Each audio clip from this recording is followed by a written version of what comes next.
You are tuning into 10 minutes of BPTV News, brought to you by Bình Phước Television Station and Newspaper. I'm the one with the latest news for today, and let's take a look at the top story for today.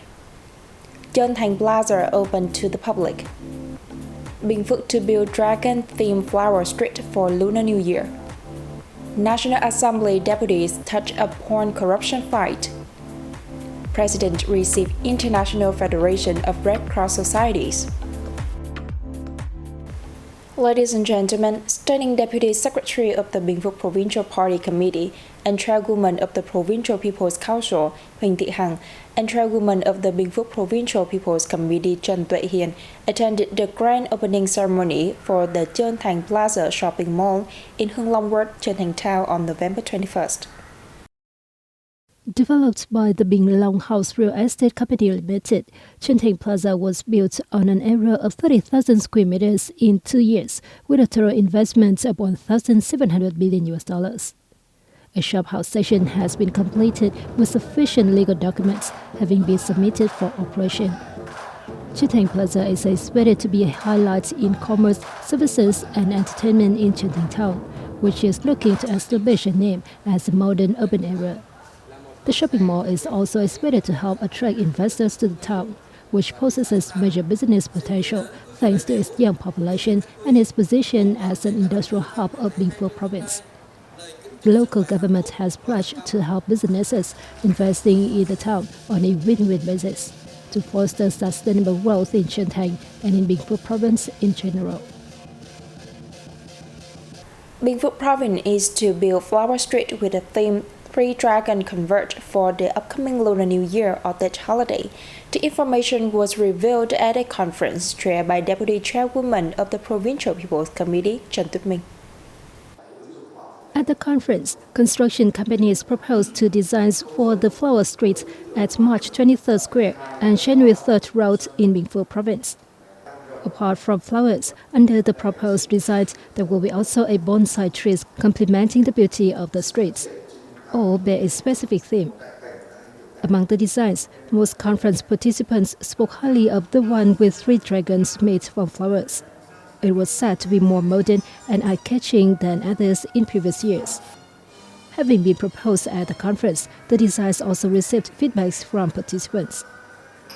Addressing the gathering, Deputy Chairwoman of the Bình Phước Provincial People's Committee, Trần Tuệ Hiền, praised the Đồng Xoài City People's Committee's efforts in building flower streets every year. She said the designs of its flower streets this year are more captivating and modern. Still, she also requested the People's Committee and construction companies to take feedback into account when adjusting the designs. On November 21st, Grade 1 students at the Tân Phú Primary School in Đồng Xoài City, Bình Phước Province were presented with crash helmet at a presentation ceremony held by the Bình Phước Department of Education in cooperation with the Traffic Safety Committee of Bình Phước Province and sponsoring organizations.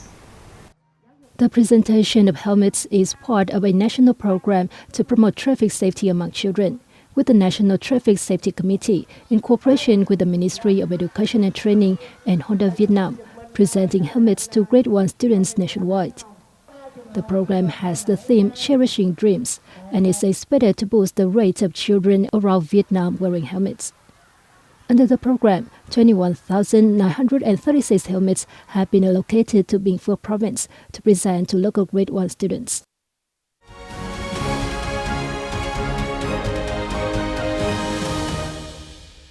Moving on to the top stories around the country, the 15th National Assembly continues its 6th session in Hanoi on November 21st. More in the following report. At the sitting, legislators opined on the fight against corruption and other negative phenomena. According to the participants, the fight has been stepped up and made progress in 2023. However, it has remained complex and serious in certain areas, especially land, bidding, healthcare, and others, causing severe consequences and stirring public outrage. They also noted loopholes and limitations in relevant legal regulations, along with drawbacks in the self-inspection work and asset evaluation and recovery. More attention has been paid to combating corruption in non-state businesses and agencies, they added. Some deputies proposed reforming regulations on handling economic and corruption-related crimes. President Võ Văn Thưởng on November 21st in Hanoi hosted a reception for delegates attending the 11th Asia-Pacific Regional Conference of the International Federation of Red Cross and Red Crescent Societies. At the meeting, delegates said that Vietnam is an active member and contributor to the humanitarian movement in the world. They appreciated the Vietnamese government's efforts in creating favorable conditions for the Vietnam Red Cross's operation and its readiness to respond to complex disasters around the world. The International Federation of Red Cross and Red Crescent Societies is committed to accompanying the Vietnam Red Cross in humanitarian activities, they noted. President Vo Van Thuong, who is also the honorary president of the Vietnam Red Cross Society, highly spoke and thanked the great support that international, regional, and national Red Cross and Red Crescent societies around the world have provided for Vietnam, especially when the Southeast Asian country faces natural disasters and epidemics. The host leader suggested the societies be more proactive and more timely in providing assistance, thus helping minimize damages caused by natural disasters around the world. The 11th Asia-Pacific Regional Conference of the International Federation of Red Cross and Red Crescent Societies opened in Hanoi on November 21st. At the event, delegates stressed that close cooperation between organizations and countries is crucial in providing support and dealing with the aftermath of natural disasters. They said, strengthening more accurate forecasting of disasters will enhance preparedness and response capabilities to avoid human casualties and minimize losses. Speaking at the event, Deputy Prime Minister Tran Lu Quang spoke highly of the initiative to choose Vietnam as the host of the conference. He proposed that the government, international organizations and relevant parties should prioritize and allocate more resources for humanitarian work. This proactive approach aims to prevent and respond to disasters, adapt to complex changes, and improve the effectiveness of humanitarian activities in the region. International humanitarian efforts should focus even more on preventing and effectively responding to non-traditional security challenges such as disasters, natural calamities, and pandemics, the Deputy Prime Minister noted. A book on developing Vietnam's diplomacy written by Party General Secretary Nguyễn Phú Trọng made a debut at a ceremony held in Hanoi on November 21st. The book, comprising of more than 800 pages, is a collection of speeches, articles, interviews, letters, and telegrams by General Secretary Nguyễn Phú Trọng. It reflects the development of mindset as well as the leadership and direction of the Communist Party of Vietnam, headed by Trong, over the work of foreign affairs. In particular, the book clarifies the connotation of the identity of Vietnamese bamboo, solid roots, sturdy trunks, and flexible branches. This is the symbol of the Vietnamese foreign policy under the leadership of the Communist Party of Vietnam, which always targets at serving the country's highest national interests.